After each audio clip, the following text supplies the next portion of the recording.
cried, no, shark, don't eat me. Shark shook his head. He said, once you're dead, you're free. The Hoover escaped and cried, Monday stress, Tuesday stress, oh, Wednesday stress.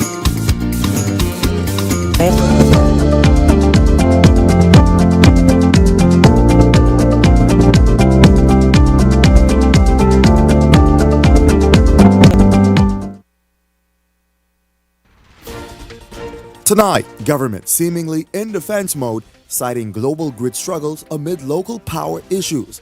Also, could consumers get bill rebates to make up for recent blackouts? And later, the country's health minister pushes back against allegations of victimization by a local nurse. Eyewitness News starts now. Good evening, everyone. I'm Jose Etienne. Thanks so much for joining us. Topping news tonight. Dark days inevitably lie ahead for residents already battling power challenges as officials urge the public to reduce energy consumption amid an intensifying strain on the capital's power grid. All while BPL officials battle to keep pace with rising electricity demand amid soaring summer temperatures. Laurencia Smith leads us off in tonight's top story. The big question tonight, has Bahamas Power and Light Company reached its limit? That's the critical question put directly to BPL's Chief Operating Officer, Anthony Christie, as concerns grow over the company's ability to keep pace with rising electricity demands. We're approaching our capacity. A lot of our circuits are overloaded. Transformers are at their peak capacity. So we're trying to balance the load, as we say, and manage it. We're monitoring it closely. And inside the control system room on Friday, BPL technicians working to monitor the grid and respond to challenges. Now, this is after weeks of rolling blackouts. But with the capacity being stretched and demands continue to climb, the question remains, will BPL be forced to make tough decisions to implement load shedding to protect the grid? We don't expect that. I cannot predict that. But again, we're monitoring it closely to ensure that that does not happen and that we provide full service to all customers. The power challenges is spreading beyond New Providence. Family Islands are also under increased pressure. The holiday weekend with regattas, homecomings, and peak season events pushing electricity demands to critical levels. Christie says that the company is taking deliberate steps to secure generation capacity. Extra teams there, extra support and manpower on the technical side to help with any issues. Also, for the last 2 weeks, they have been reinforcing the grid there and ensuring that the generation capacity is stable. With the power grid under pressure, BPL says it's taking steps to protect the system, working with government agency along with large private companies to prevent failure and keep the lights on. But with the demand surge in the summer heat, many are questioning what is the long-term plan beyond the peak season. This is an unprecedented heat wave we're seeing. Last summer was not as hot, and when each of us, when we step outside, step over our vehicles, we said, wow, this is very hot. So you could imagine the impact now on us and the energy demand. Everyone wants to be cool. Everyone is using more air conditioning systems. Laurencia Smith, Eyewitness News. While the recent power outages have raised questions here at home, energy experts say the Bahamas is one of many nations wrestling with increasingly strained electrical grids. In the United States, the Department of Energy recently issued an emergency order to stabilize the power grid across parts of 17 states as extreme summer heat drove electricity demand to critical levels and increased the risk of blackouts. Federal officials authorized the use of backup generation to help keep power flowing during peak demand. The developments underscore a broader challenge facing power systems around the world. Aging infrastructure, extreme weather, rising electricity demand, and the transition to new sources of energy are placing greater strain on electrical grids. While the causes of outages vary from country to country, the challenge of maintaining a reliable power supply is increasingly a global one, not a problem unique to the Bahamas. While power issues intensifying today following a transformer explosion in the Palmdale area that crippled a number of business operations. Our Danielle Dean is on the story. A transformer explosion on Rosetta Street making Palmdale businesses the victims of yet another power outage today, leaving them to question, has Bahamas Power and Light become too unreliable? Right beside the explosion is Grace Funeral Home. Its owner, who chose to remain anonymous, says she is seriously considering buying a generator to meet the needs of her unique business. The debilitating incident compounding a number of evident power issues across New Providence and the Family Island, which saw a number of businesses and residences without power over the past few days. Now businesses in the Palmdale area are again without power, and they're saying that their only hope right now is to use backup generators that will provide the power they need to keep their operations going. Technician with R&R Medical and Welding, Kerry Knoll, says he was walking nearby after finishing up some breakfast when he noticed thick smoke, causing him to spring into action. A transformer was literally engulfed or inflamed, and the smoke, from my experience, I could tell it was an electrical fire. The smoke was black and it was building up. So my first instinct was to give a call over to the office, and my manager, Kevin Knowles, him and another colleague of ours, they both came over basically right away with 2 fire extinguishers, and we were able to keep the fire to a minimum until the fire department arrived. With generators costing thousands of dollars, some business owners and residents have been reluctant to invest in the expensive backup power source. But now it might not be a matter of choice. It's better to have a resource in place and not have to use it, as opposed to not having it and needing to use it. And now business owners in the area reported that BPL officials said that there's no definitive timeline for the restoration of this transformer, but they're hopeful that it'll be soon. Danielle Dean, Eyewitness News. Following that Palmdale explosion, BPL officials spoke to the inconvenience that forced multiple businesses in that area to cease operations and close their doors. We've had a transformer overload in the Palmdale area that impacted a few businesses as well as residential. So that is an outage that may take some time to restore, but the teams are again working on that to restore. We do have a number of other areas that have some overloading situations. And again, we're in a period of high temperatures, high demand on our systems. So we're seeing some outages occur that are not common or not frequently seen by us during the summer period. So right now we're trying to address all of that. Teams are working to restore and make sure that all customers receive the service that we're supposed to provide. But again, it is a challenge right now, and we're asking customers to look at their conservation efforts, try and look at with AC usage, etc., to help us manage this demand that we're seeing right now. The recent island-wide blackout laying bare the vulnerability of New Providence's power system when a major failure occurs. But despite the widespread disruption, the nation's chief insists that the frontline crews working tirelessly behind the scenes are not responsible for the system's failures. Arlington Ritchie Jr. has more in this report. Prime Minister Philip Davis is blaming Thursday morning's island-wide outage on Mother Nature. It's not because of lack of maintenance, not because of the transformative work that is happening, but rather because of factors beyond our control. For example, the heat that we are experiencing. The blackout plunging thousands of households into darkness after an underground cable fault triggered a transformer explosion. Bahamas Power and Light officials confirmed, but the severity of the incident ultimately forced the island-wide grid to shut down. Electrical technicians are said to be on the ground working to repair the issues, but officials stress that restoring power is not as simple as flipping a switch. They say repairs are extensive, with technicians carrying out a painstaking process to safely restore the damaged infrastructure.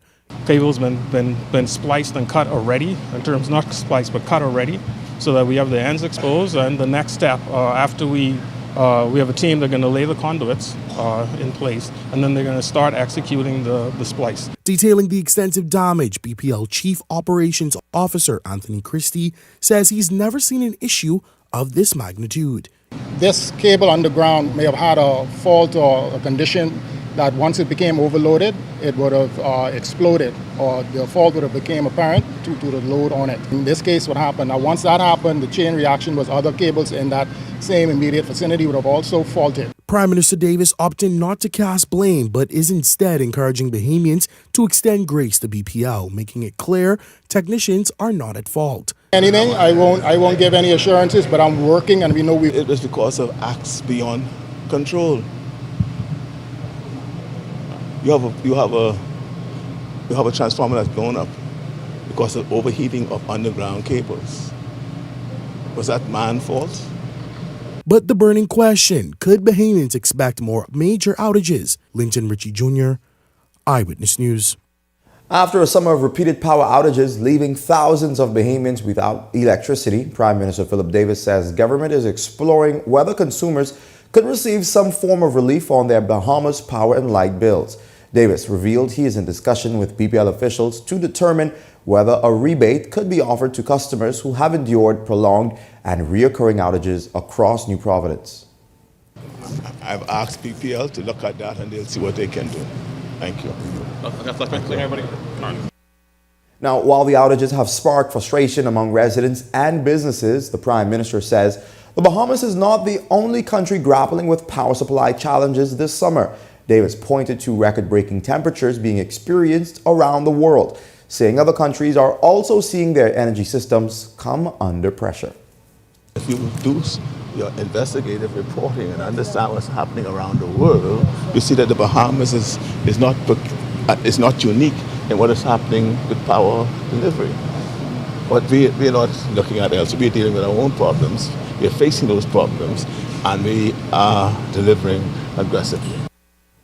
In news from the courts, a 63-year-old man accused of incest was granted emergency bail on Wednesday after making his initial court appearance before Acting Chief Magistrate Ansela Evans. The man, whose name is being withheld to protect his daughter's identity, is accused of molesting his 8-year-old child earlier this month. He was not required to enter a plea to the charge when he appeared before Acting Chief Magistrate Evans. However, bail was granted during his Supreme Court appearance before Senior Justice Cheryl Grant Thompson a short time later. The matter was adjourned to October 29th for the presentation of a voluntary bill of indictment that will fast-track the case to the Supreme Court for trial. As a condition of bail, the man has to wear an ankle monitor, report to a police station weekly, and have no contact with witnesses. Also, a former Marine being sentenced to 4.5 years in prison after admitting to having 2 unlicensed handguns and ammunition in his possession. Police arrested Anthony Edwards and his mother on July 26 following a raid on their home in Pride Estates in New Providence. The charges were withdrawn against his mother after he pleaded guilty at an appearance before Senior Magistrate Algernon Allen Jr. The weapons and 31 rounds of ammunition were reportedly stashed inside a briefcase in his bedroom. Edwards claimed that he had the guns and ammunition in his possession since 2022. He was sentenced to 54 months for the firearms and 24 months for the ammunition. The sentences will run concurrently. Edwards was discharged from the force following his conviction. Well, what's driving the recent surge in murders? It's the question now dominating public concern after months of relative calm were shadowed by a string of deadly killings, including an Independence Day mass shooting that claimed the lives of 2 men. It comes as a recent crime activist identified retaliation and drugs as the factors. Well, that question was put to National Security Minister Miles LaRota, who stopped short of explaining what may be fueling the uptick. All of those matters, all of the murders are under investigation. I would leave that up to the police to give their opinion on those matters. I don't think it's appropriate for me to preempt or to put my opinion before the cases are wrapped up by the police. A dispute over the handling of nurses' long-standing employment issues is taking another turn tonight, with Health Minister Dr. Michael Darwell pushing back against allegations of victimization. Our Linton Ritchie Jr. has been following the story, and he brings us the latest update. Just weeks after a registered nurse accused the government of victimizing her, Health Minister Dr. Michael Darwell is dismissing claims she was victimized. Dr. Darwell claims there is no targeting of any nurse or public medical staffer as the government continues its efforts to resolve the long-standing human resources issues plaguing the public health sector. No victimization will ever come from the Ministry of Health and Wellness. I spoke to Public Service. Her matter is under review by the Public Service Commission, and very soon she would receive a letter as it relates to the final outcome. While Pearlsina Delaveau Miller previously told Eyewitness News she believes she was singled out after speaking out at a July 9th protest, Darvo says the delay from his view had nothing to do with the protest. Every employee from the Ministry of Health comes through the public service. And the Ministry of Health is responsible for our employees, but the promotion, reclassification exercises must be confirmed by public service. Nurses and union officials have maintained that while appointment letters have been issued, outstanding reclassification remain a concern for many. But Darvo says he's hoping in short order all matters will be handled. All of her information is at public service and presently at Public Service Commission. Public Service Commission is an independent body. All of us who are in the public service is governed by the rules and regulations of the public service. And I assure the general public and her, by way through you, that no such thing as victimization exists as far as me and Minister Wells is concerned. Linton Ritchie Jr., Eyewitness News. We've added another access point to make sure that you're up to date with news. Follow the Eyewitness News WhatsApp channel by scanning the QR code on your screen or visiting our social media pages for a direct link. And while you're there, don't forget to follow Eyewitness News on Instagram and Facebook. If you've got a news tip or if you see news in the making, call the Eye on News hotline at 397-6397. We also invite you to send your letters to the editor for publication on all of our social media platforms at eyewitnessnewsbahamas@gmail.com. And if you're watching on our Facebook or YouTube pages, share your thoughts about today's stories in the comments section below. We want to hear from you. Well, we're just getting started in Eyewitness News, but when we come back, Chinese engineers arrived as plans to construct a new specialty hospital ramps up. And later, Bay Street comes alive as Bahamian culture takes center stage through music and entertainment. We've got more on those stories right after this break.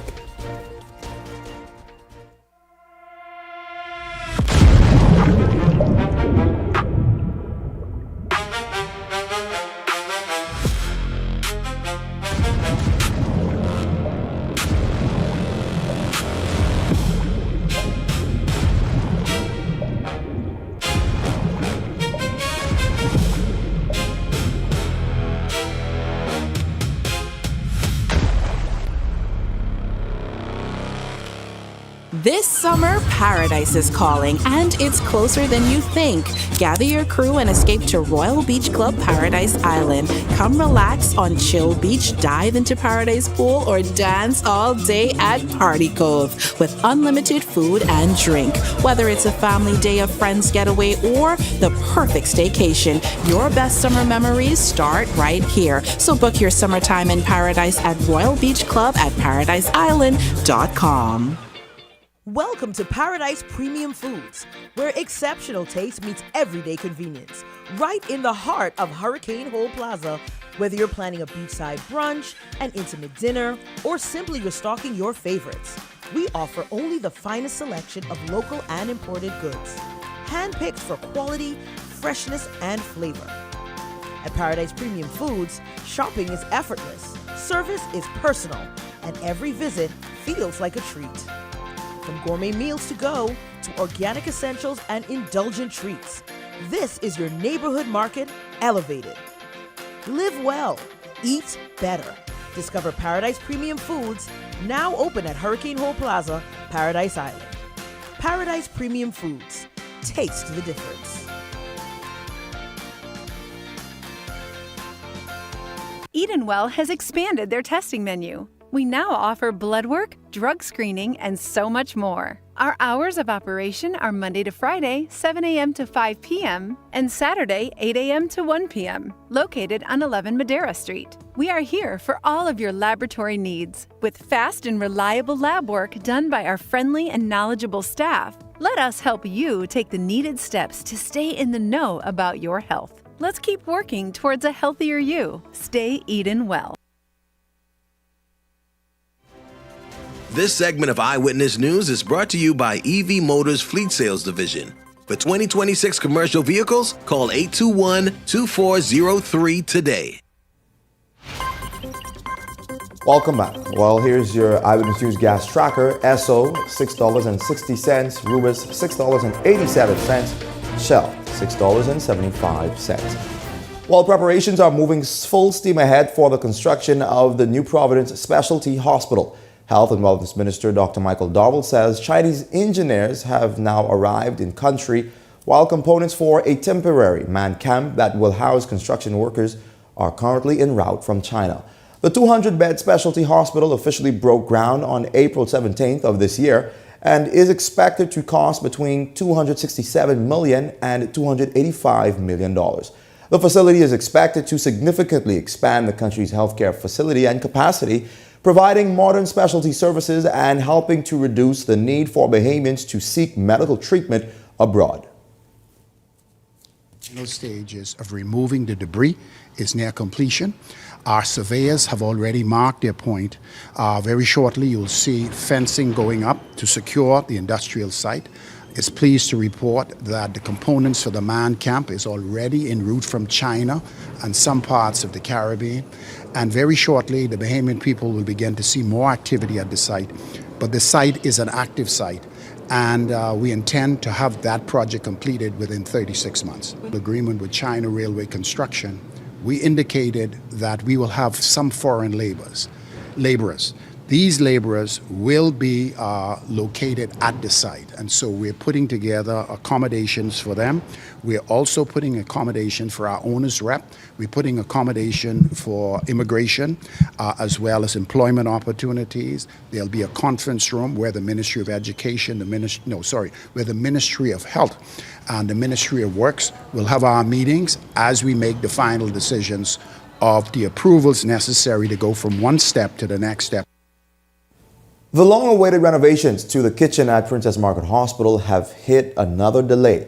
Health and Wellness Minister Dr. Darwell told reporters Friday that while the project remains a priority, he says unforeseen challenges have pushed back the timeline, adding that officials, though, are working to resolve those issues so that the upgraded facility can be completed as quickly as possible. We found that the septic system and the drainage that is at the Princess Margaret Hospital is old. It was built in the 50s. It's at end life.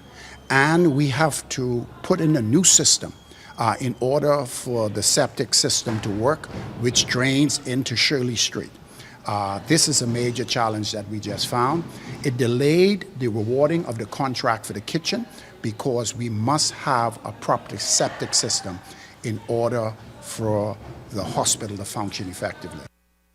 Now, PMH's kitchen has been out of service since August 2024, forcing the hospital to prepare meals at the University of the Bahamas' cafeteria and to transport them to patients. So, with the project facing yet another setback, what's the plan going forward? Here was the minister's response. We've made a decision that we would not touch that system. We will create another system parallel to that system and connect the hospital to it. It's too expensive to repair the old antiquated sewage drainage system that exists that was built in the 50s. Do you have an estimated price tag what this can cost the public works? We are learning, and we're learning a bit more. As it stands right now, the cost is around $5 million just to do that repair. That's outside of the repairs for the kitchen, the legacy ward, the dialysis. We are finding additional costs, and this is the same challenge I had when we started to do the work at the accident emergency. You scope a section of work, and then as you begin to do the work, you realize there's some things that were missed. In other news, with new figures showing the cost of living continuing to rise, along with rates of chronic diseases, many Bahamians are looking for ways to stretch their dollars while living healthier. One local farmer says the answer may be closer than many think. Our Rebecca Bain takes it from here. For some, eating healthy can feel out of reach as the cost of living continues to rise. But for Andre Cargill, owner of Essential Farms, the solution isn't necessarily found at the grocery store. We grow our own bananas, plantain, beets, onions, lettuce during the fall, some pineapples, some mangoes, soursop. Home to about 2,000 chickens and a variety of produce, the farm grew from his father's hobby into a family business. Cargill says growing their own food has significantly cut their grocery bill. As much as possible, we eat right farm to table, right in our backyard, right here. And he believes more Bahamians can benefit from doing the same. You can get started by going to BAIC. BAIC, I think, has some farmers kits, and a lot of the people there would be able to speak to Bahamians about how to get started and getting nursery plants, so you don't necessarily have to grow everything from seed. And in regards to chickens, there's a lot of people in Nassau who will sell some chickens to you. So if someone wants to start off with 6 to 8 layers and just have eggs for themselves, I highly recommend it. I think it's a great way to go. But for those who aren't ready to grow their own food, Cargill says buying from local farmers is the next best option, saying local produce is fresher and spends less time in storage and transit. One of the big issues that you have with a lot of food coming out of the U.S. is the pesticides and the stuff and the chemicals that they spray on the foods that are really not good for you. We're seeing increased rates of diabetes, high blood pressure, cancer in particular, especially amongst young people, things we have never really seen before. In my opinion, one of the big contributing factors is the food. Now, there are about 750 chickens in this coop alone, with Cargill collecting about 800 eggs each day. Now, if you were to take a look to my right, you'll see some fresh eggs that were laid this morning. But he says it's the process that follows collection that makes buying local even healthier. This is an egg cleaning machine. So we'll put some bleach and joy, take the eggs that we got out of the coop, walk them over here, have them washed off so they're nice and clean like this, and rest them out. We want the eggs to be nice and clean, no bacteria, and as you can see, this is how fresh the eggs are that you're getting. So everything that you eat from Essential Farms is extremely fresh. As families look for ways to cut costs without sacrificing their health, this farmer hopes more Bahamians will consider growing their own food or buying local. Rebecca Bain, Eyewitness News. The Bahamas' crawfish industry is gearing up for a new season, with fishermen set to return to the waters this weekend after a 4-month conservation closure. But beyond hopes for a big catch lies a bigger question. Will the season be profitable? Laurencia Smith takes it from here. After a 4-month closed season to protect crawfish during their peak breeding period, Bahamian fishermen are set to return to the water on August 1st. Bahamas Commercial Fisheries Allies President Adrian Larota says many fishermen have already made their way to the fishing grounds in preparation for the season's open. He says the first harvest will be crucial, as it will provide the industry with the first real indication of what to expect for the remainder of the crawfish season. Here at around $18 a pound paid to the harvester in the Bahamas, and after expenses, and everything else, business costs, expenses, everything else, the harvesters in the Bahamas probably cleared about maybe $9.50, $12. The crawfish industry remains a vital pillar of the Bahamian economy, supporting thousands of fishermen, processors, exporters, and their families each year. However, Larota says rising fuel costs continue to be one of the biggest challenges facing fishermen this season. Even if the war, all of this is impacted by the war in Iran, and even if the war was to end tomorrow, we're still going to be paying what we're paying now, or even more, coming into December, probably January. So we unfortunately have to absorb high fuel costs this season. I'm just going to say this season, because we're just not seeing any relief. He also pointed to some positive news. He says poaching has declined significantly compared with previous years, crediting strong enforcement and tougher penalties for helping to deter illegal fishing. From down south has been brought under control somewhat. We still have random incidents where we do encounter some of that happening, but once the Defense Force is notified, they respond very quickly. Our partners too, which is the U.S. Coast Guard, they have been helpful in their presence, out, particularly in the south. The annual crawfish season runs through March 31st. The fisheries closed each year from April 1st to July 31st to allow the species to breed, replenish, and helping to ensure the long-term stability of one of the country's most valuable marine resources. Laurencia Smith, Eyewitness News. Well, tonight we shift our attention to Bahamian culture as our Devontae Hanna joins us live from all the fun on Bay Street. Devontae, independent season is not done just yet. So how's it going there out on Bay?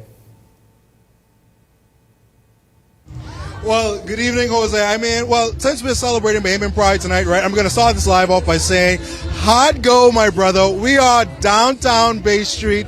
And of course, we're at the Gombe Festival, the annual festival that celebrates everything Bahamian culture. And I can tell you right now, there are hundreds of people that are out here. They're enjoying Bahamian cuisine. But not only that, they're also enjoying Bahamian drinks, which is going to be a good part of the night. But the centerpiece of all that happens tonight is the music, and we can hear where the R and Bailey Pop Band has already taken the stage, and I'm fighting the urge right now to dance, so I'm actually going to bring in some of the authoritative figures right now to talk about exactly what Gombe is. We're going to bring in the Parliamentary Secretary. His name is Randy Roll. All of you know him. Mr. Roll, tell us a little bit about, what exactly is Gombe? We hear about this festival year after year. I'm sure a lot of us come to it, but we don't necessarily understand what it is. Tell us what that is, and what does it really mean as it relates to Bahamian culture?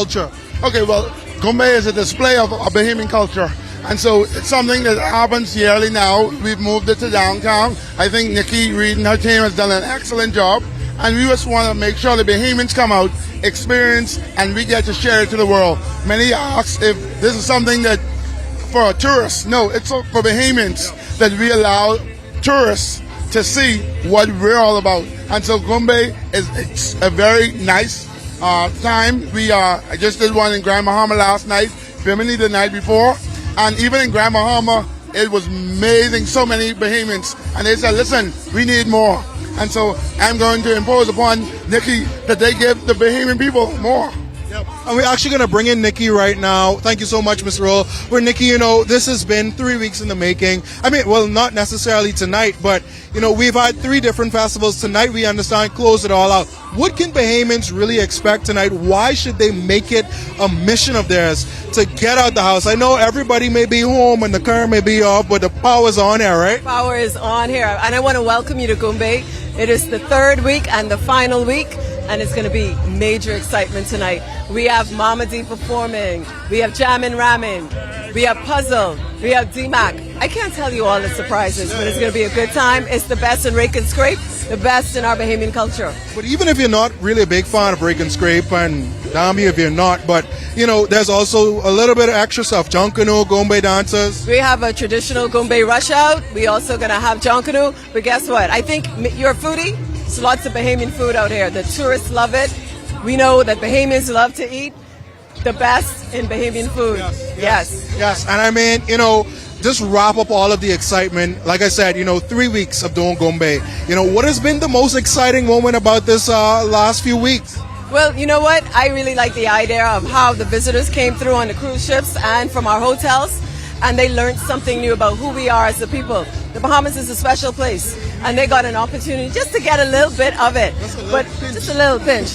But what was always great? To see all of these Bahamian entrepreneurs have an opportunity to make some money to add to the economic activities here on the island. So that was very important. Thank you so much, Nikki. But there you have it. Not only is there music, not only will there be junk canoe, there will be food and cuisine. We're going to pan just a little bit where you can see dozens of vendors have lined Bay Street. So you may be wondering exactly why couldn't I have gotten through Bay Street today? It's because all of it is down here with Gombe, and it's going to be a very, very good time. And I'm actually going to bring this beautiful lady in right here. You're going to come in with me. She's the mother of one of our co-workers, Miss Richie. Tell us a little bit about, what do you expect to have tonight? Well, good food and clean fun. Oh, yeah. Good food and clean fun. Yes. Listen here, this is so good. Yes. And it is really nice that you could come somewhere and enjoy the Bahamian culture and enjoy yourself. So I'm looking for some crab and dough. Oh, yeah. So that's what I'm really, really looking for tonight. All right, crab and dough. All right, thank you so much, Mama Richie. You have a good night. Well, there you have it. I'm here. Mama Richie is here. The entire Ministry of Tourism is here.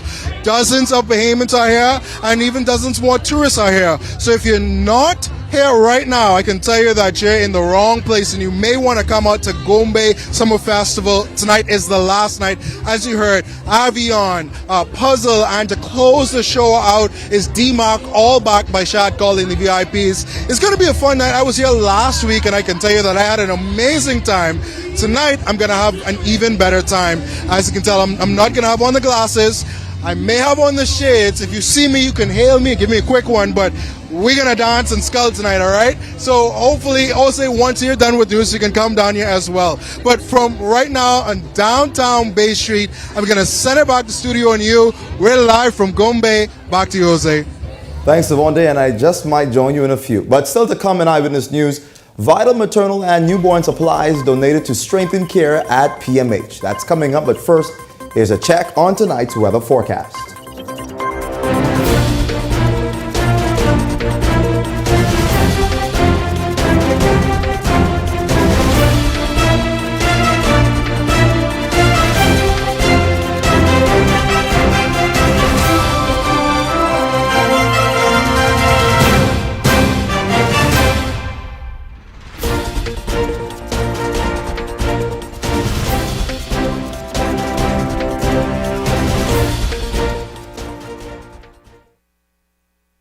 Think you know a lot about money? Then prove it.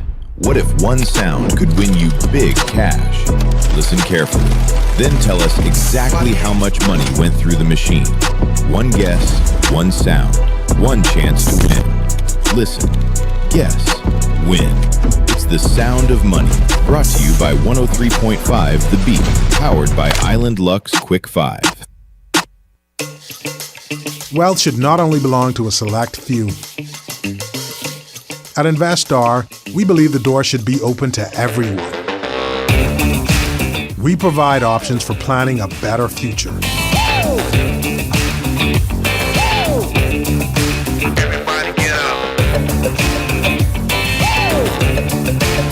Our investment funds are designed to assist you in reaching your long-term financial goals.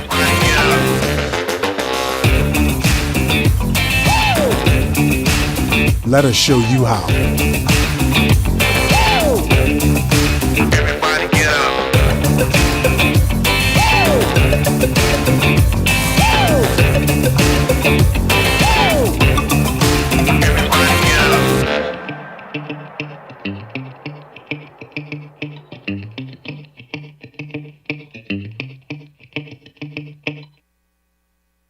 Welcome to Paradise Premium Foods, where exceptional taste meets everyday convenience. Right in the heart of Hurricane Hole Plaza, whether you're planning a beachside brunch, an intimate dinner, or simply restocking your favorites, we offer only the finest selection of local and imported goods, handpicked for quality, freshness, and flavor. At Paradise Premium Foods, shopping is effortless, service is personal, and every visit feels like a treat. From gourmet meals to go, to organic essentials and indulgent treats, this is your neighborhood market elevated. Live well, eat better. Discover Paradise Premium Foods, now open at Hurricane Hole Plaza, Paradise Island. Paradise Premium Foods, taste the difference.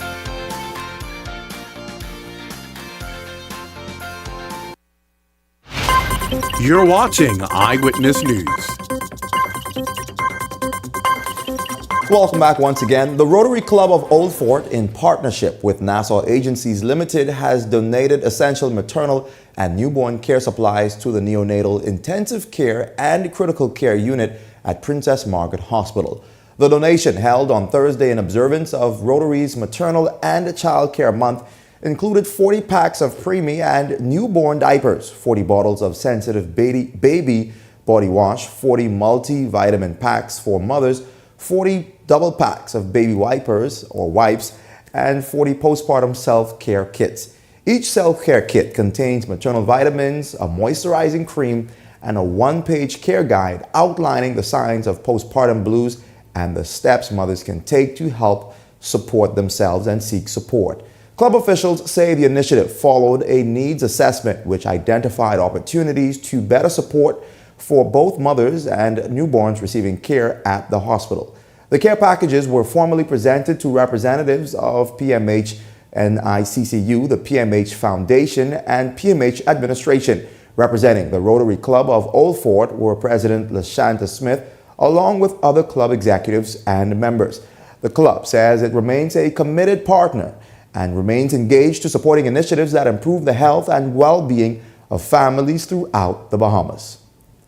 In other news, the Ministry of Health and Wellness wrapped up its Ignite Youth Forum with a closing ceremony that also marked the launch of its new Youth Prevention Ambassador program. The Ignite Youth Forum is part of the ministry's summer employment program, Ignite, which stands for Inspiring Growth, Nurturing Talents, and Empowerment. The program's chair, Indira Thompson, says it's designed to equip young people with the knowledge, life skills, and confidence needed to make healthy decisions, support their personal development, and become positive leaders in their communities. We talk to the students that range from ages 15 to 23. In the program, we have workshop that teaches basically leadership, team building, as well as making better choices, and talk about vaping as well as alcohol. During the process of 2 weeks, we uses the theme for Ignite, which is inspiring growth, nurturing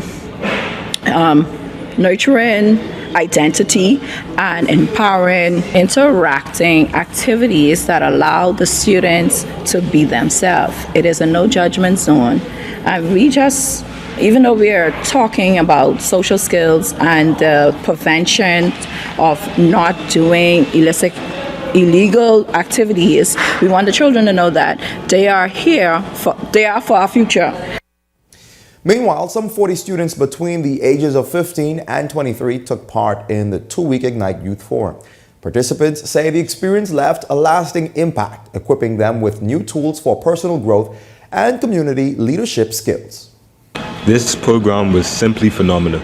I must say that we came here as strangers and we left as family. This program taught us how to function properly. They taught me how to manage my emotions and whatnot. They taught me how different things can harm my body and why I shouldn't do it. They taught me how to stay away from the wrong company and whatnot. It really just opened me up to a lot of the things in the real world that a lot of kids may not be exposed to. Still to come in Eyewitness News, the latest sports updates are next. Welcome to Paradise Premium Foods, where exceptional taste meets everyday convenience. Right in the heart of Hurricane Hole Plaza, whether you're planning a beachside brunch, an intimate dinner, or simply restocking your favorites, we offer only the finest selection of local and imported goods, handpicked for quality, freshness, and flavor. At Paradise Premium Foods, shopping is effortless, service is personal, and every visit feels like a treat. From gourmet meals to go, to organic essentials and indulgent treats, this is your neighborhood market elevated. Live well, eat better. Discover Paradise Premium Foods, now open at Hurricane Hole Plaza, Paradise Island. Paradise Premium Foods, taste the difference. Think you know a lot about money? Then prove it. What if one sound could win you big cash? Listen carefully. Then tell us exactly how much money went through the machine. One guess, one sound, one chance to win. Listen, guess, win. It's the sound of money. Brought to you by 103.5 The Beat. Powered by Island Lux Quick 5.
Eyewitness Sports is brought to you by 103.5 The Beat.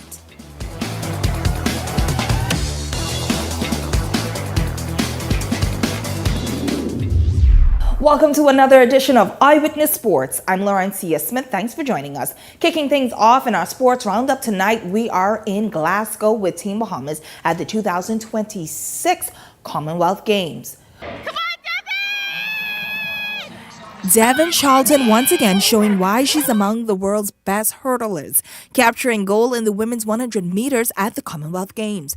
Charlton stormed her way to a victory in a time of 12.33 seconds, adding another major title to her growing collection and further cement her status as one of the sport's elite hurdlers.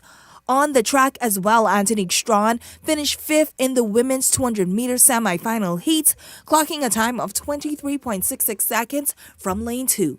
In the field events, Keyshawn Strawn delivered when it mattered most, launching a 78.60-meter throw on his third attempt to secure his place in the men's javelin final. Meanwhile, Bahamian swimmers also producing strong performance over in Glasgow. Elsa Woods placed 7th in her event with a time of 26.06 seconds, while Zelia Elizabeth Thompson setting new personal best, clocking a time of 26.95 seconds. Emmanuel Gutson finished 10th in the men's 200-meter breaststroke, touching the wall in a time of 2 minutes 20.56 seconds. In the men's 50-meter butterfly, Marvin Johnson finished 8th in his heat with a time of 25.44 seconds. With the competition continued, Team Bahamas remain fighting for more than strong finishes, podium success on the world stage. Congratulations to Devin and all of our athletes. We'll definitely stay tuned to Eyewitness Sports for all of the latest highlights coming in from the games. Now let's head on over to the WNBA with our very own Jonquel Jones. After delivering a strong all-star performance, the New York Liberty is back in action as they're in the hunt to make the playoffs. Jonquel Jones and the New York Liberty delivered an offense masterclass, powering past the Los Angeles Sparks 113-109 on the road. The Liberty set a new season high in points, field goals made, and three-pointers while shooting a season best of 58.6% from the floor and 53.1% from beyond the arc. Jones finished with 9 points, 5 boards, and 5 assists, 4 from 6 shooting, matching her season high in assists. The Bahamian center also extended her streak to 12 consecutive games with at least one made three-pointers. Brianna Stewart led the New York Liberty with 29 points, while Sabrina Ionesco added 27 as the Liberty produced one of the most impressive offensive showing in franchise history. The Libs knocked down 17 three-pointers and scored 113 points, the team's highest total since 2002, the second highest score performance in franchise history. The Liberty also controlled the inside game, outscoring Los Angeles 48-46 in the paint and 18-5 in the second chance points, while holding the Sparks to just 21 boards. The win moved the Liberty to 16-12 on the season. Well, that's a quick look at sports at this hour. I'm Laurencia Smith. Stay tuned for more news on the other side of the break.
Has expanded their testing menu. We now offer blood work, drug screening, and so much more. Our hours of operation are Monday to Friday, 7 a.m. to 5 p.m., and Saturday, 8 a.m. to 1 p.m., located on 11 Madera Street. We are here for all of your laboratory needs, with fast and reliable lab work done by our friendly and knowledgeable staff. Let us help you take the needed steps to stay in the know about your health. Let's keep working towards a healthier you. Stay eatin' well.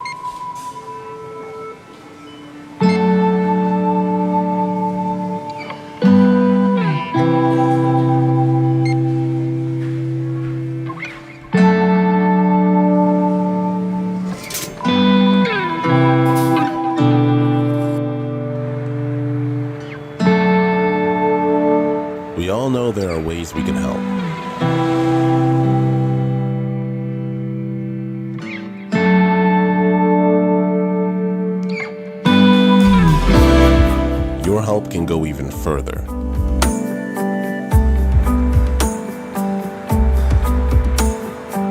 Be an everyday superhero.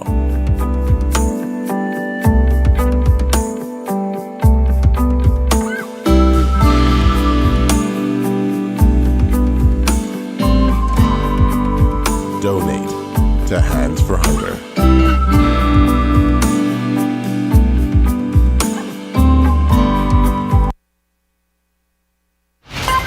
You're watching Eyewitness News.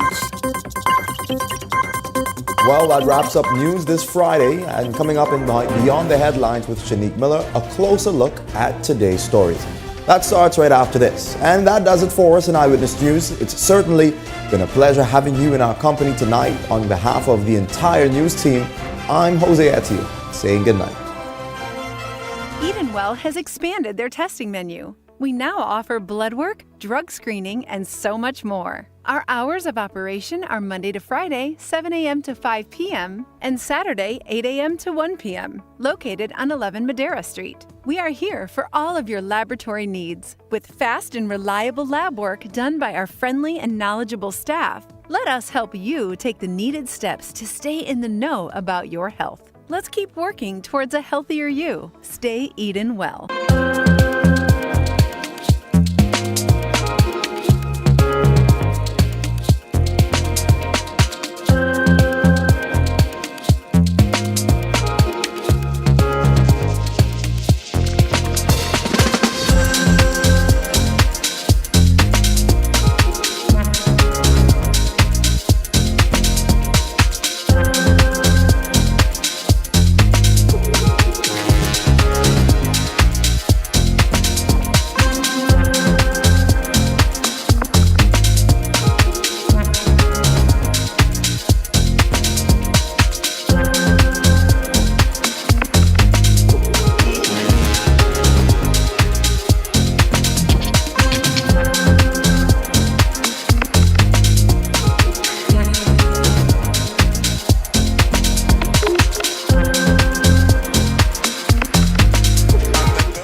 We all know there are ways we can help.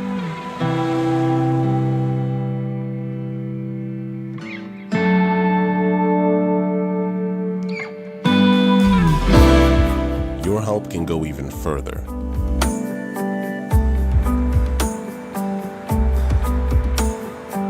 Be an everyday superhero.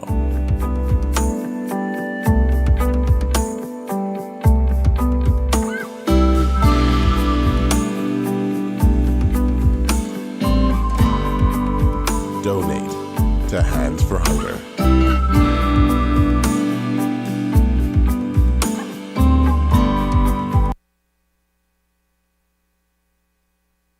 Edenwell has expanded their testing menu. We now offer blood work, drug screening, and so much more. Our hours of operation are Monday to Friday, 7 a.m. to 5 p.m., and Saturday, 8 a.m. to 1 p.m., located on 11 Madera Street. We are here for all of your laboratory needs, with fast and reliable lab work done by our friendly and knowledgeable staff. Let us help you take the needed steps to stay in the know about your health. Let's keep working towards a healthier you. Stay Eden well.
The thoughts, views, and comments expressed by the hosts, guests, callers, and advisors on Beyond the Headlines are not necessarily those of the management, ownership, or production unit of ILS, the Verizon Media Group. Beyond the Headlines is a production of ILTV Studios and cannot be represented in part or entirety without the express written consent of the Verizon Media Group. Beyond the Headlines is the intellectual property of the Verizon Media Group. Copyright 2026. All rights reserved.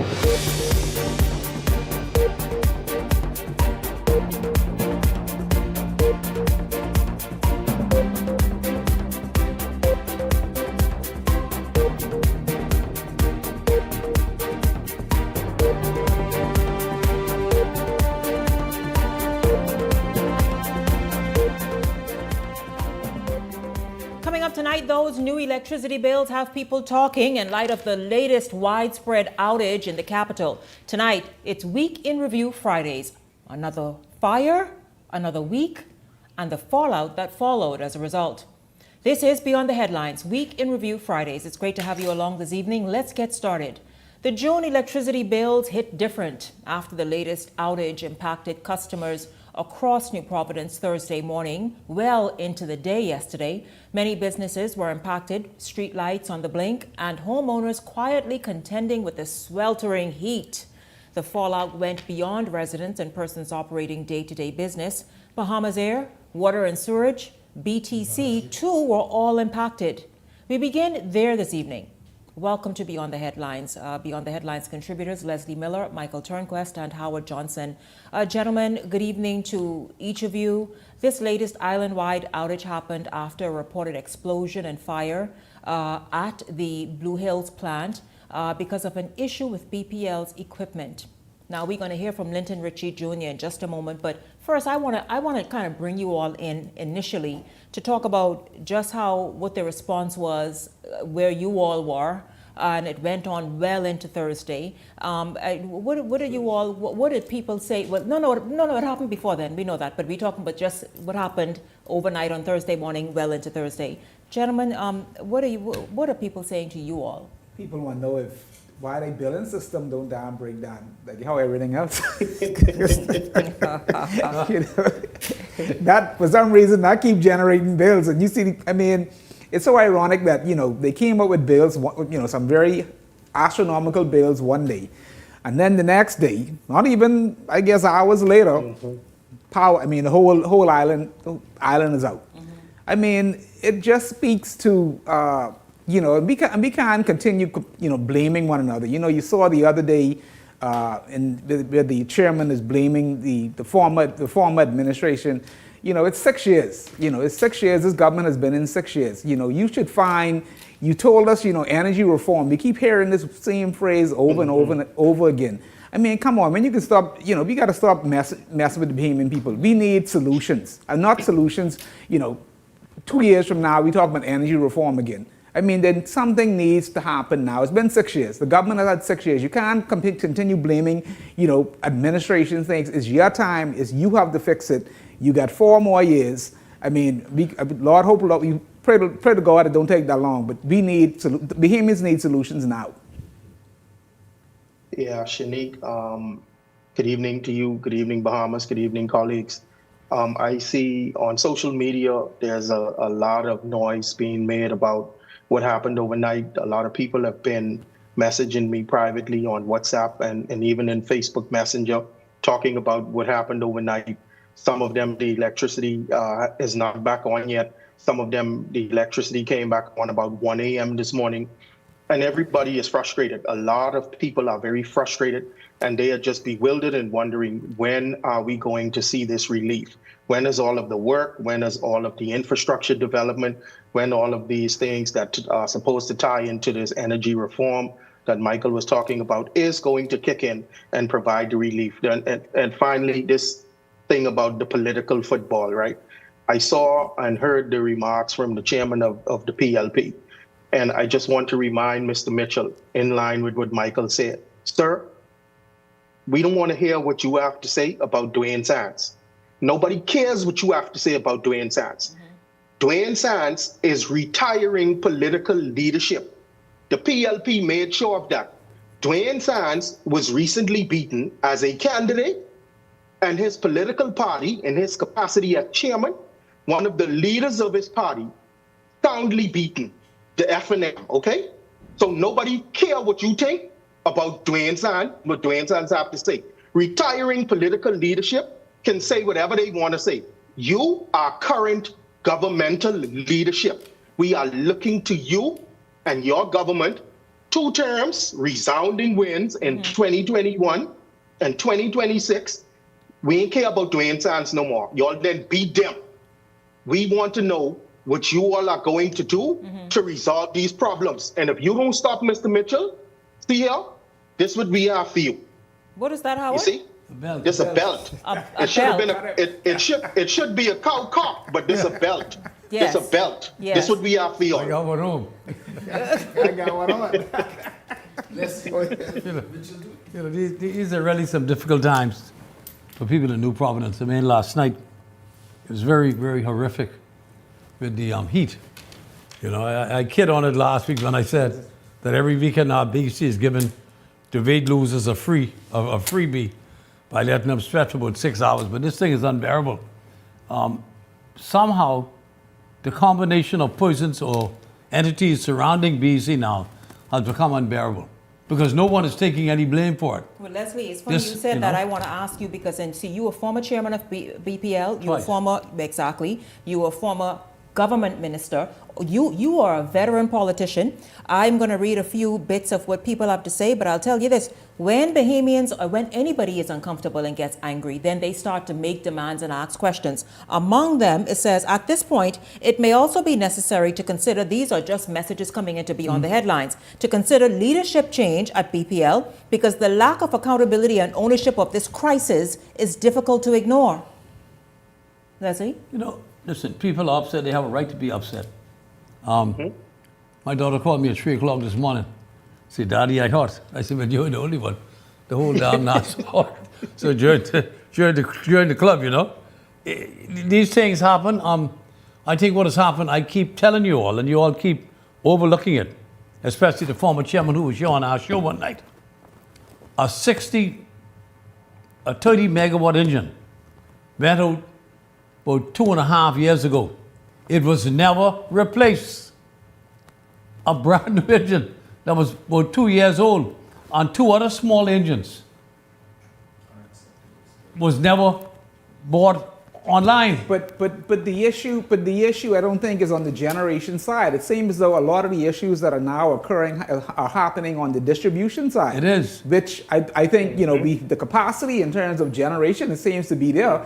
But whatever in terms of the infrastructure as it relates to distribution seems to be the issue. That no one has focused on it. It hasn't been, nothing has been done. It's legacy, I assume. That's what I was getting at, Mike. It's a combination of things. Legacy issues. With too many different entities involved in one beast. Here are some other points, Leslie. This one is saying it ain't me. The other one is saying it ain't me. Yes. Yeah. And everybody's just so ducking when it's around. too many hands in the fire, then it's doggone Nobody too much. is responsible. It is doggone too much. Listen, let's get caught up with this matter with Linton Ritchie Jr. and then we'll come back and continue this because I have more. And to show we can get back to the electricity bills. Remember that. June's bills are out and people are outraged. Here's Linton Ritchie Jr. about the fire on Thursday morning.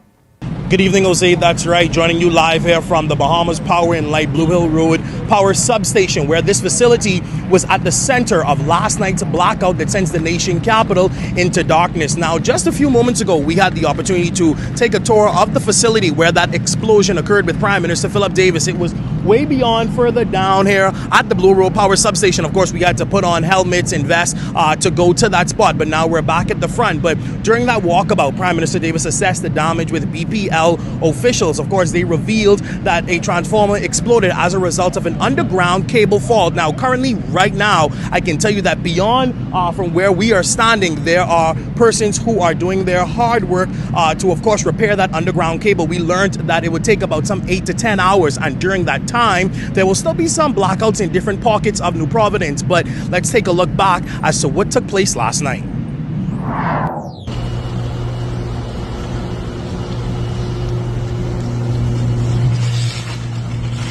So we started where we brought on the inner part of the Blue Hills area.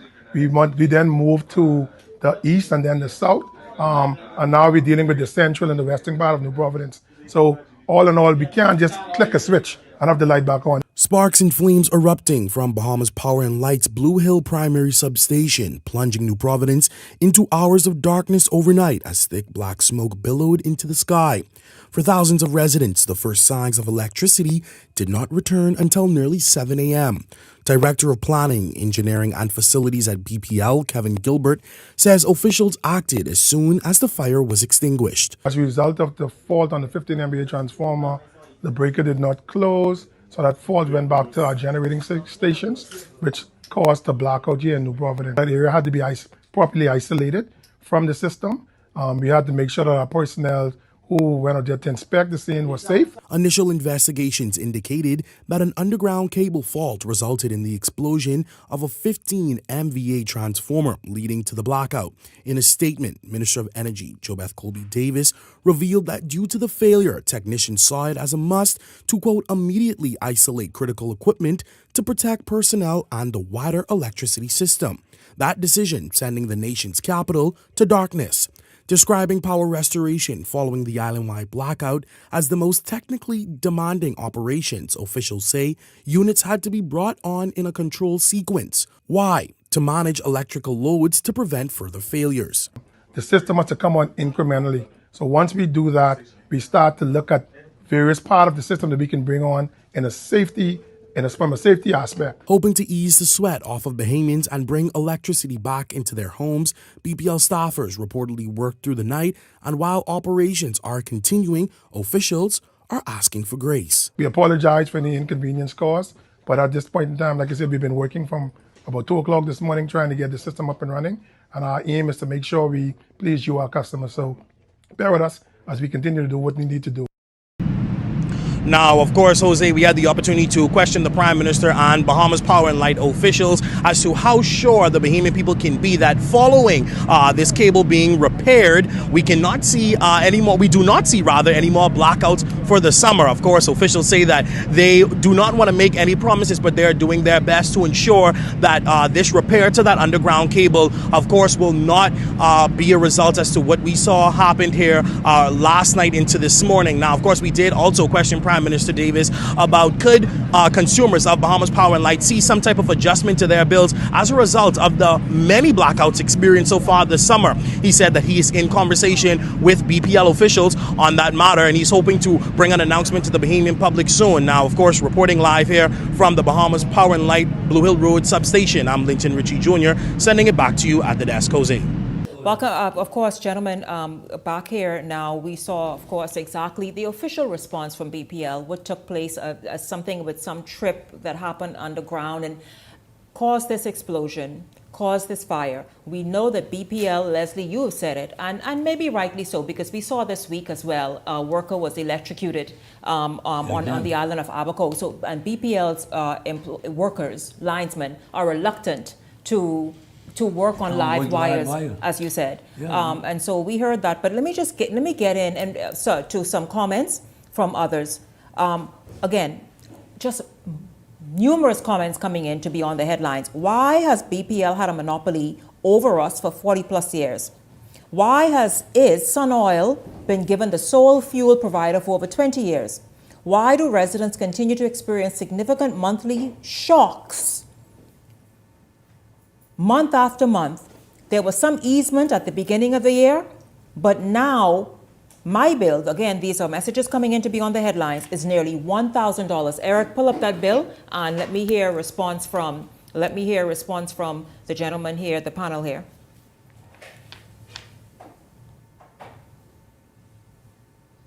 Okay, there's that bill. This is this individual. In fact, it says total amount owed $1,000+. This is someone who says that this individual bill there, that she travels monthly, she is at home half the month, and this is her bill. You guys are guessing the bills, man. This is her bill. Leslie, you said they are guessing the bills? Sometimes they go, and if your bill was one thing before, they just keep it at what it was. Yeah, but fellas get lazy and don't want to go and make that direct check of the bill.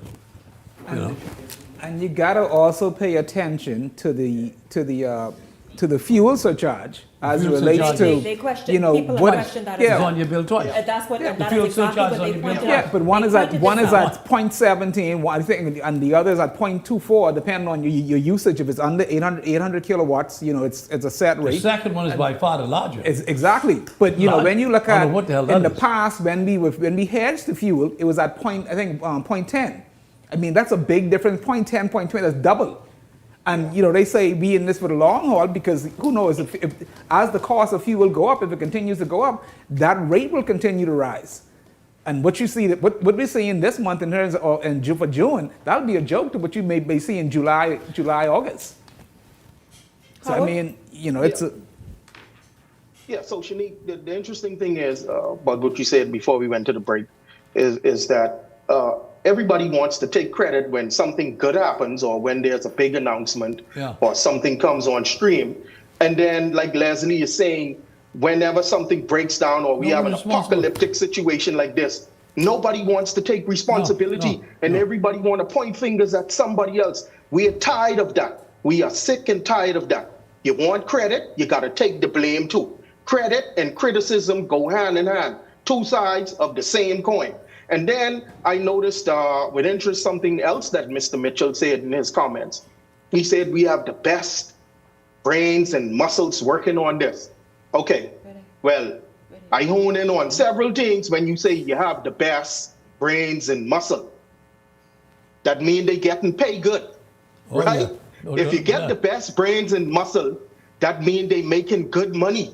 Big money. Now, when you got to put good money alongside good results.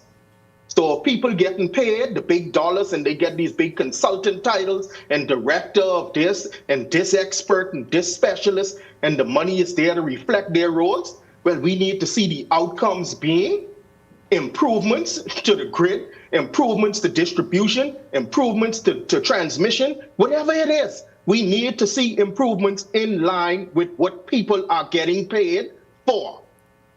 You know, we need to bear in mind that before that incident happened with the death of that man from Pike, things were really going at full speed, you know. We saw the difference. But Leslie, why have they stumbled so badly? Because you have to go down and hire new people. Pike, original people left. And those agents have to go and hire other fellas that would take a chance of coming into the Bahamas. People are still wondering why did that deal fall apart? Because of the guy because of the death of the man. Yes, you know, based on that incident.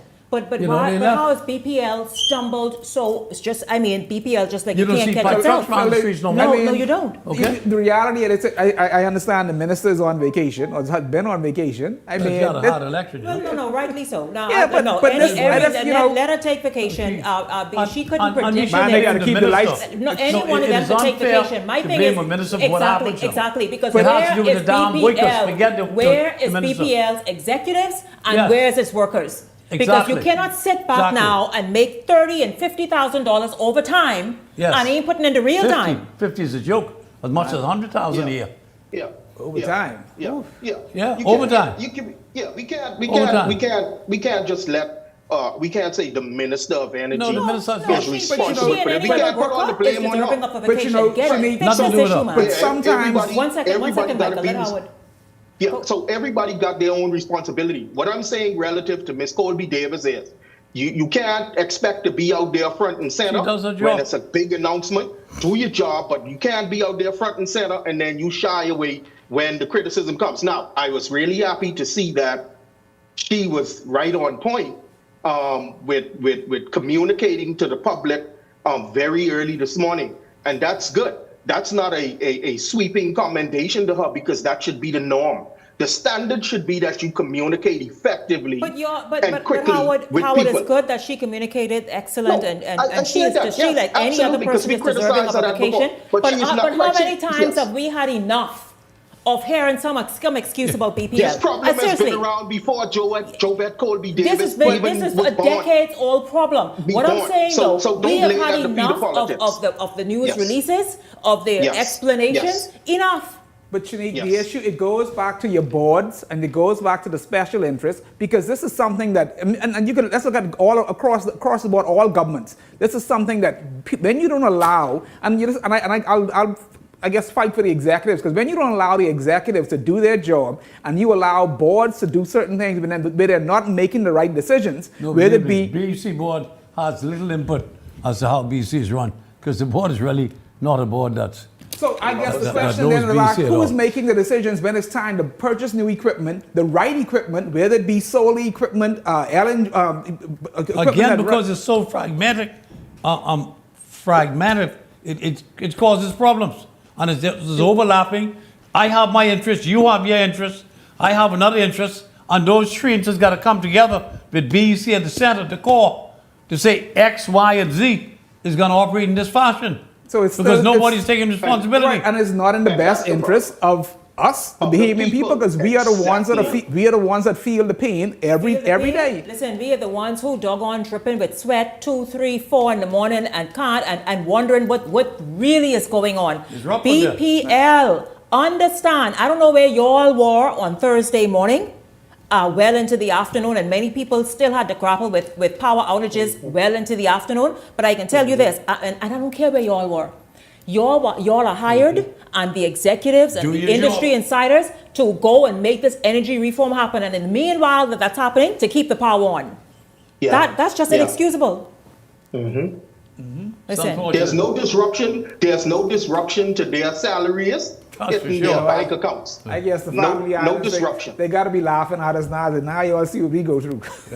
No, it really is quite just I mean, this is the most frustrating thing. I'm sure they get it right. It really is. No, they will get it right. But you got to look at the businesses. I mean, ERCA, the 845 that they gave credit to everyone the other day or made BPL. You really need that. I mean. It's $8.45. $8.45. That was credited to everybody. I could buy you a pack of Ritz. That's a drop in the bucket. So when you listen to people, when you look at people saying they've lost meat, they've lost. Equipment and appliances. Businesses loss of revenue. BPL, listen to me. That $8.45. Good, fine, good. You all understand now what a rebate is, but that's not it. That amount you all did, I'm happy you all discovered the rebate. Now seriously, give people a rebate. That's salty sausage and baggy money. They might, and baggy money. No, people don't get it in the Bahamas no more. What's salty sausage and baggy? No, we didn't upgrade. We don't buy that. They little kids that upgrade long time, man. What that is? You're way behind. You gotta be careful. You gotta be careful what you tell Even the them. primary schools will do that no more. If we can put too much pressure on them, they might tell us they can't buy the new generators or the new equipment we need to fix the problem. You can forget that one. Listen, I tell you, it really has been tough. It's been a tough summer. Just get it right, it's man. been That's a all. vexing Get it right. summer. This just the latest thing after the lightning strike that someone on this who appeared on the show said they questioned that explanation. I'm not going to question that. The last time it was the lightning strike. This time it was the equipment that tripped and the rest of it, or didn't kick in at the right time. The rest of it. All we know is that BPL, we want you to get it together, because we, Joe Public, obviously depend heavily on you. A lot of sweating on them. A lot of sweating, Leslie. A lot. Listen, this is Week in Review Fridays. When we come back, we're going to talk about the Grand Bahama Port Authority standing in the way of progress. We're back after this. Hey, it's your boy Charlie Bahama here at Superwash, Superwash's newest spokesmodel, and I'm here to tell you about Superwash's large capacity washers and dryers for all your big loads. I know I see that Charlie Banana coming here just now. Luckily, it's also big enough for me to hide it. I thought he was right over here where these large capacity washer and dryers is. It's big enough now to handle your big loads, you know. Yeah, like your comfort on your blanket. But just look at that. Somebody forget to turn on the dryer. Oh, stop! Help! You hear something? Yeah, that's the sound of clean. Superwash washes you, process you, and entertains you 24/7. My name is Charles Wesley Gould. My organic farm is Nice Layers Organic Farm. I have 230 birds up here. I give them fresh water, pumpkin, lettuce, cabbages, all the vegetables. Anything what I eat, they eat. Right now we sell the eggs for $7 a dozen from Monday to Friday. On Saturdays, you can get 4 dozen eggs for $21. I'll be located on Jamaica Road, western side, Silverstone Primary School. Welcome to Paradise Premium Foods, where exceptional taste meets everyday convenience. Right in the heart of Hurricane Hole Plaza, whether you're planning a beachside brunch, an intimate dinner, or simply restocking your favorites, we offer only the finest selection of local and imported goods, handpicked for quality, freshness, and flavor. At Paradise Premium Foods, shopping is effortless, service is personal, and every visit feels like a treat. From gourmet meals to go to organic essentials and indulgent treats, this is your neighborhood market elevated. Live well, eat better. Discover Paradise Premium Foods, now open at Hurricane Hole Plaza, Paradise Island. Paradise Premium Foods. Taste the difference. Think you know a lot about money? Then prove it. What if one sound could win you big cash? Listen carefully. Then tell us exactly how much money went through the machine. One guess, one sound, one chance to win. Listen, guess, win. It's the sound of money. Brought to you by 103.5 The Beat. Powered by Island Lux Quick 5.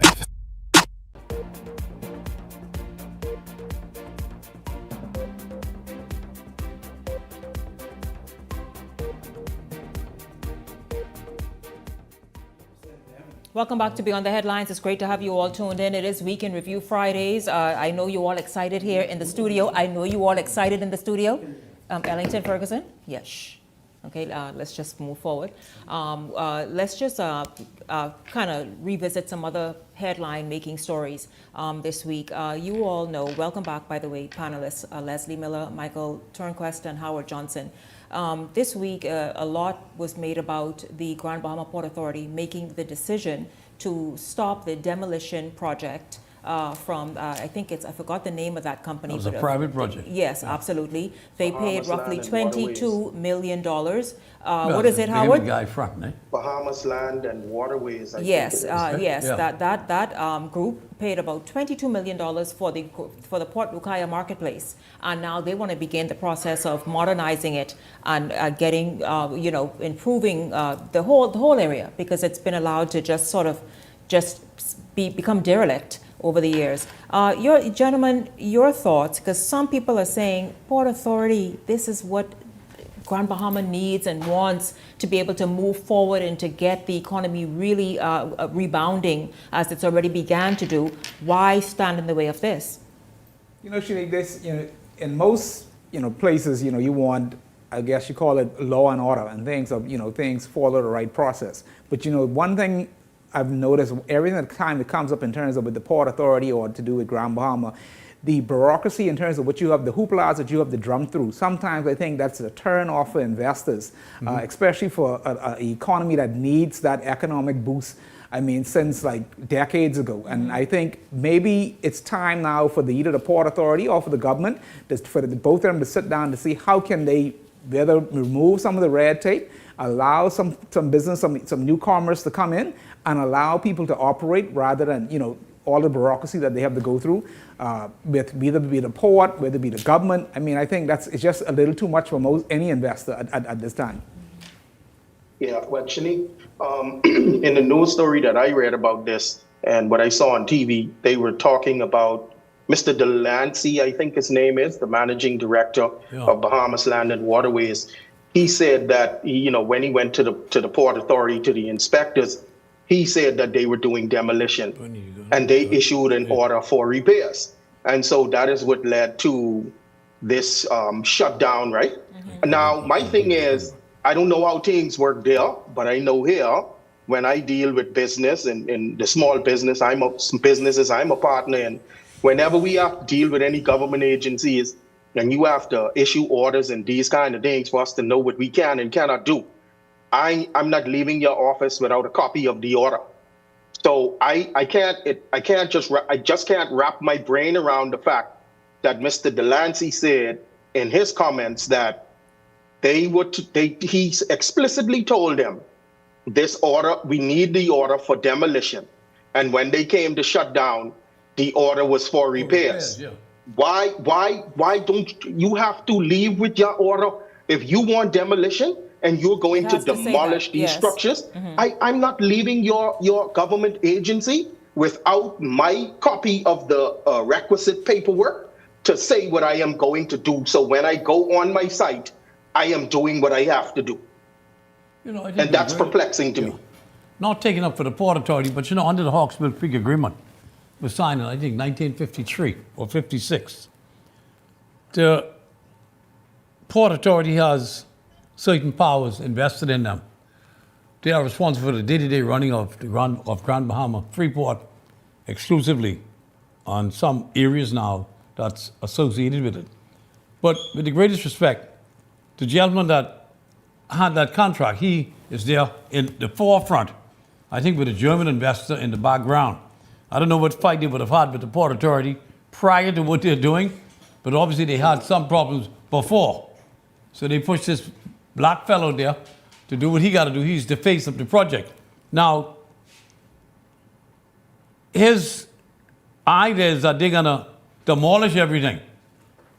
The Port Authority said this document he presented said that they were going to repair. So they just want to know, what are you going specifically to do? Yes. That's what it is, you know. So I think it's a matter of respect. The Port has said, we are still here, we are oversight, we are overlords, to say that things are run properly, because we are responsible for it to the government. I believe that a transition should be taking place now, that there's a closer collaboration between the central government of New Providence, President Grand Bahama, the minister who's responsible for Grand Bahama, to have a more easier routine on a daily basis when these projects of this magnitude come up, that they can just step in and say, here's the situation in correlation with the Grand Bahama Port Authority. I think it's sort of blown out of proportion. It never should have been in the press to begin with. It could have been said without this hoopla. I think it's need to go back and sit down and say, you want to demolish or you're going to... That's what it is. Get it done and get it over with. Two different things. Yeah. Shanique, if he had walked out of there, if Mr. Delancey had walked out of there with paperwork saying demolition order. Now, if anybody show up on your site, you could refute whatever claim they have because you have your paperwork. By the Grand Bahama Port Authority in collaboration with the governor of the Bahamas. But now both of those things go hand in hand. From the Ministry of Works. Shut you down, and all you get is, well, when I was in your office, I told you demolition and not repair. But that don't stand. You don't have the paperwork. Reading is fundamental. But again, there needs to be no pausing on anything that is really now happening for Grand Bahama. Well, you pause only to make it right, eh? But yes, absolutely, but not no indefinite pause. Because that island needs all that's happening for it and be able to move it forward. Absolutely. Do it in the proper manner. And no demolition unless we know you get the money to rebuild it back. Exactly. We have to be very careful with these investors. They come here with no money, they tear their eggs down. Some of them broken then all enough. of a sudden they looking out trying to borrow. Front for them, you know? Yeah. Excellent. They like the front Gentlemen, also this week, something more, it was something to kind of chuckle at, but really nothing, it wasn't funny. An immigration officer caught with 3, I guess, packs and queen sheet sets, walking out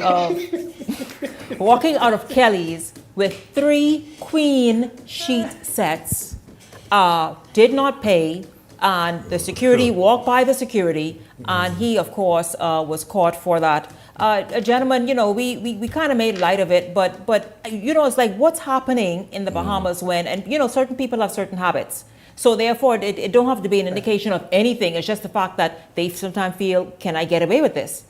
I don't know if that's... And a bottle of Lysol. Go ahead, Mike. Yes. I know that's the Lysol for you, Must be true of the sins, I guess.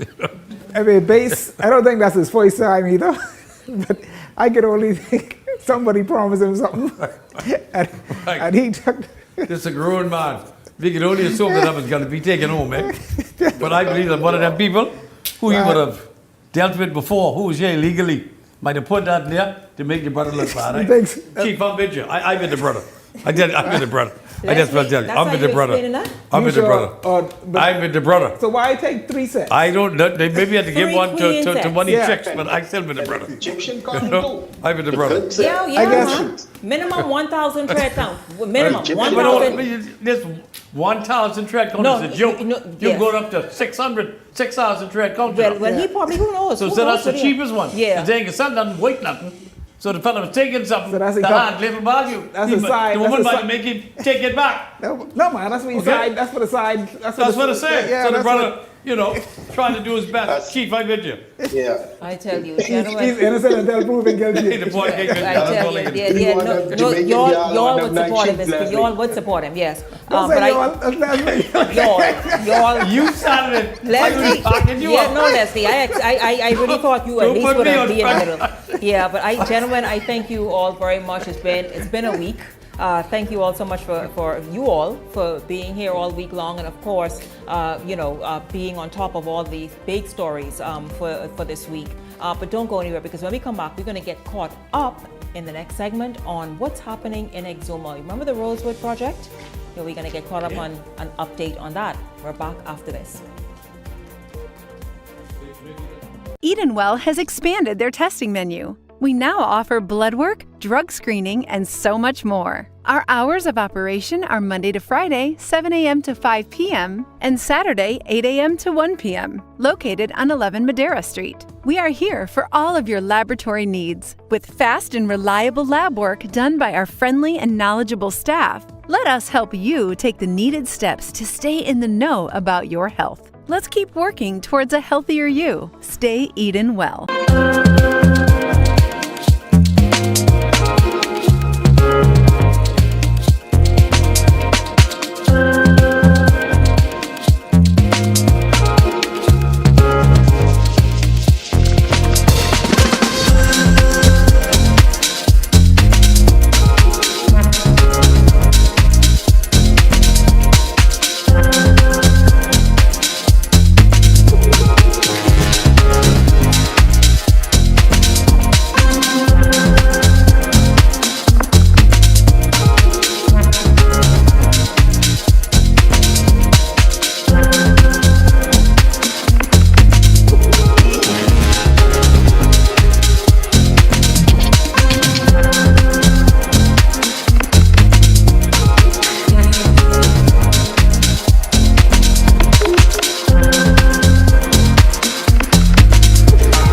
Think you know a lot about money? Then prove it. What if one sound could win you big cash? Listen carefully. Then tell us exactly how much money went through the machine. One guess, one sound, one chance to win. Listen, guess, win. It's the sound of money. Brought to you by 103.5 The Beat. Powered by Island Lux Quick 5. Welcome to Paradise Premium Foods, where exceptional taste meets everyday convenience. Right in the heart of Hurricane Hole Plaza, whether you're planning a beachside brunch, an intimate dinner, or simply restocking your favorites, we offer only the finest selection of local and imported goods, handpicked for quality, freshness, and flavor. At Paradise Premium Foods, shopping is effortless, service is personal, and every visit feels like a treat. From gourmet meals to go to organic essentials and indulgent treats, this is your neighborhood market elevated. Live well, eat better. Discover Paradise Premium Foods, now open at Hurricane Hole Plaza, Paradise Island. Paradise Premium Foods. Taste the difference.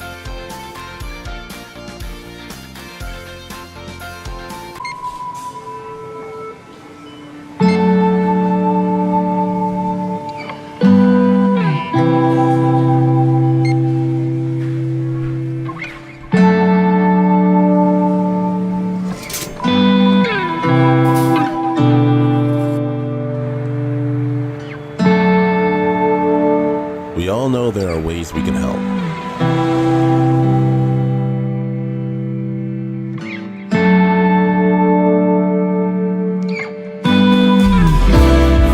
Your help can go even further.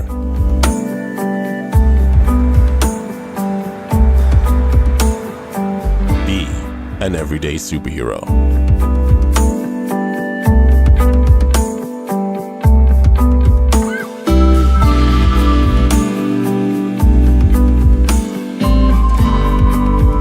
donate to Hands for Hunger.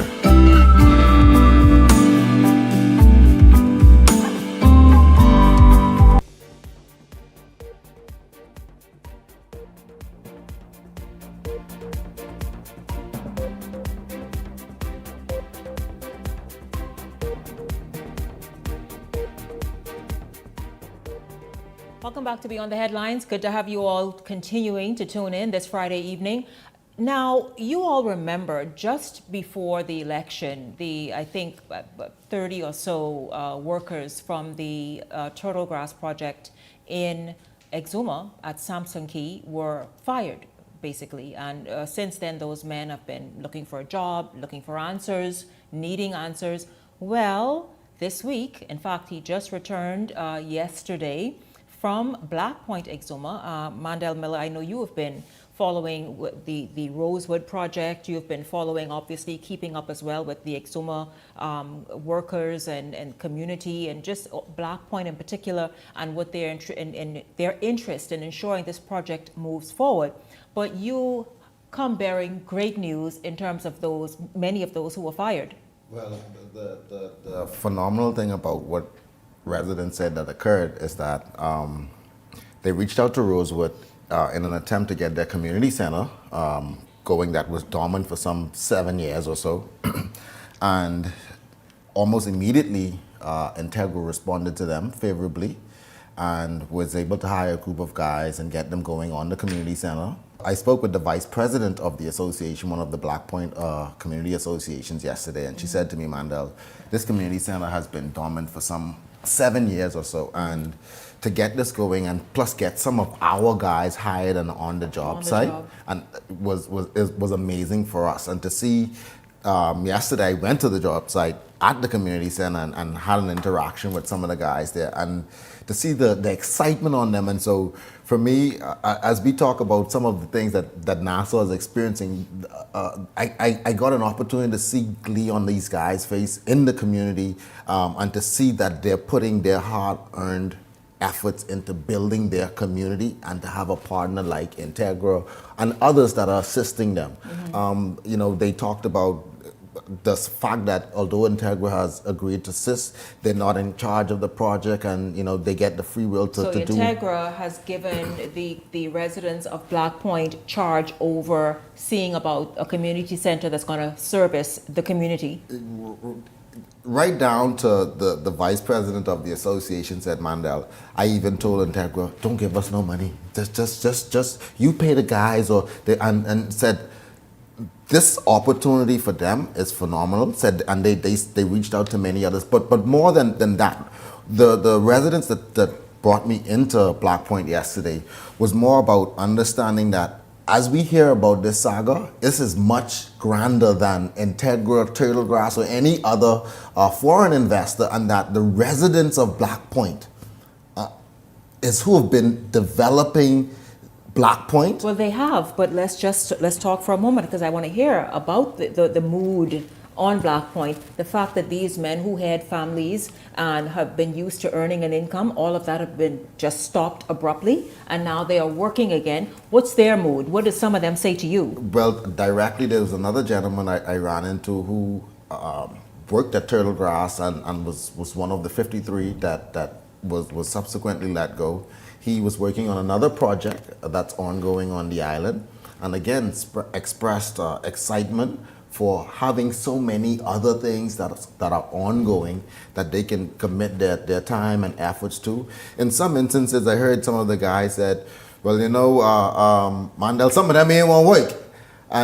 But for the most part of it, those who want to work, there's an opportunity for them to come and get on board with what's ongoing at the community center and other projects throughout the island. Now let's talk about the other projects, because we know Samson Key is something that's going to drive, and many of the local investors are looking forward for that to help kind of just build the tide around what they're doing. So let's just talk about what else is happening on Black Point as they put systems in place, as they themselves invest ahead of what's happening on Samson Key. Shanique, yesterday I had the opportunity of touring almost 500 acres of land that has been secured by Bahamians to develop their community in Black Point.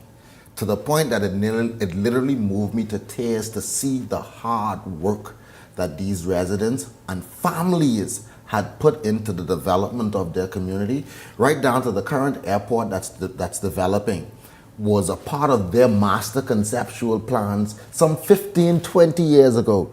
The dock that's now expanding in Black Point.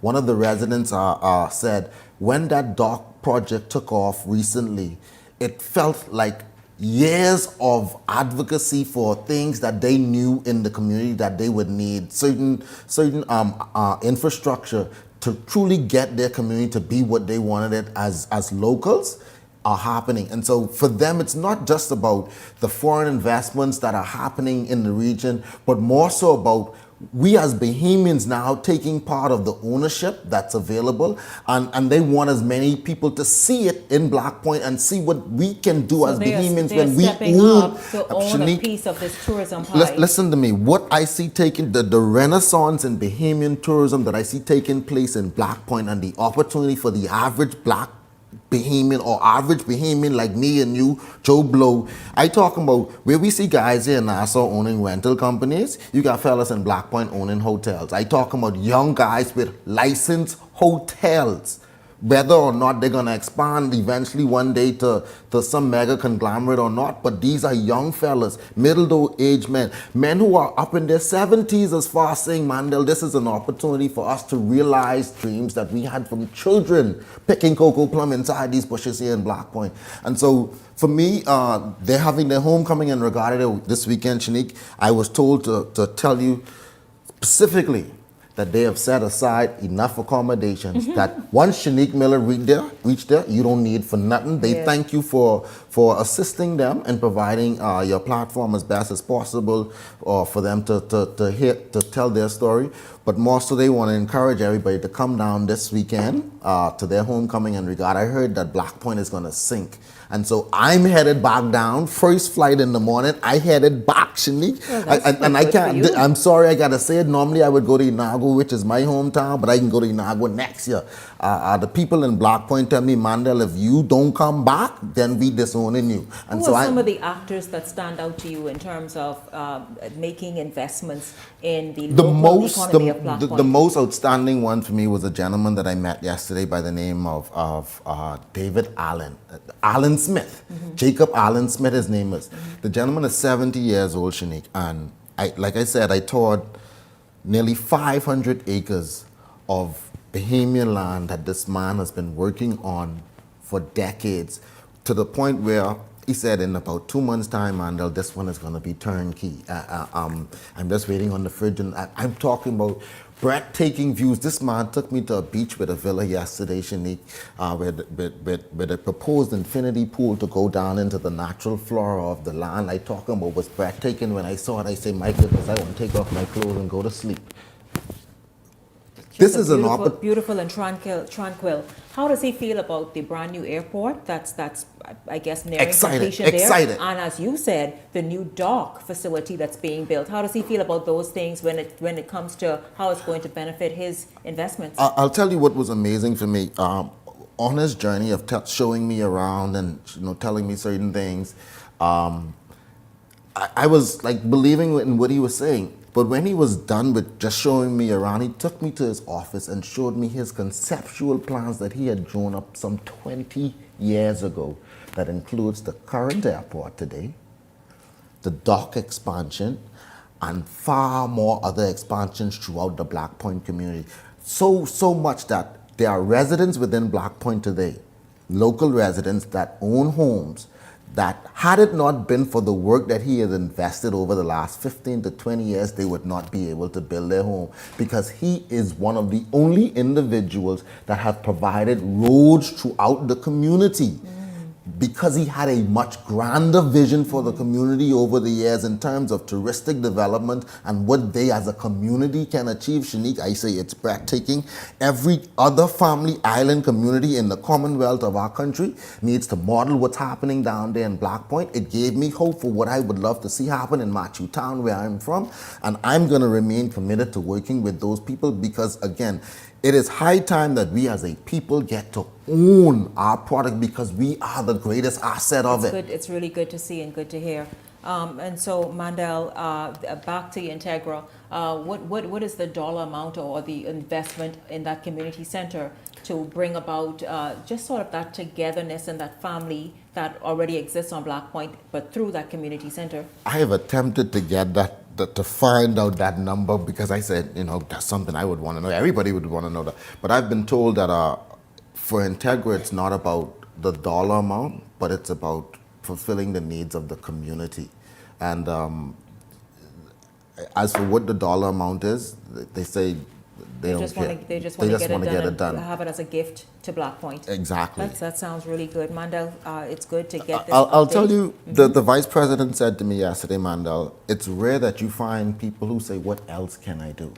Said the community center came about as a result of the Integra developers asking, what else in the community can we assist with, can we do? Said, and that's when they decided, hey, we have our community centers, and people were wondering why it was taking long. And said, because as the association of the community, they had to do necessary things to get these dormant permits upgraded and updated so that they can now hand these over to whomever the partners was, whether it was Integra. And they said they wrote many individuals. However, Integra responded expeditiously and have been more than happy to assist the community in developing. They have been making a number of kind gestures already, even though, of course, their focus is Samson Key, but they have been obviously, and you have brought a lot of that information here as well, whether it's the Stanyard Creek, Stanyard Key and Farmers Key and Black Point. And so it's good just to hear this and what's happening on Black Point because of the Integra group.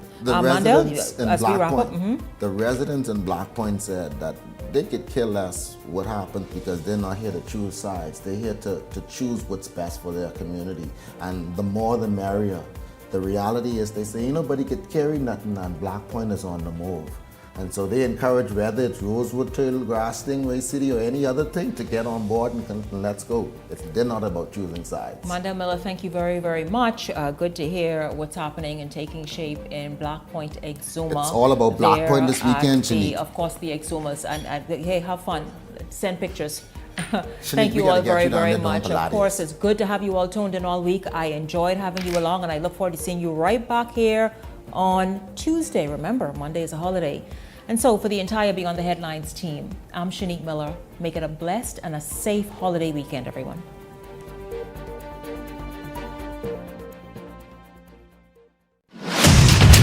The Verizon Media Group, home of ILTV, Paramount Systems Limited, Eyewitness News, and Beyond the Headlines.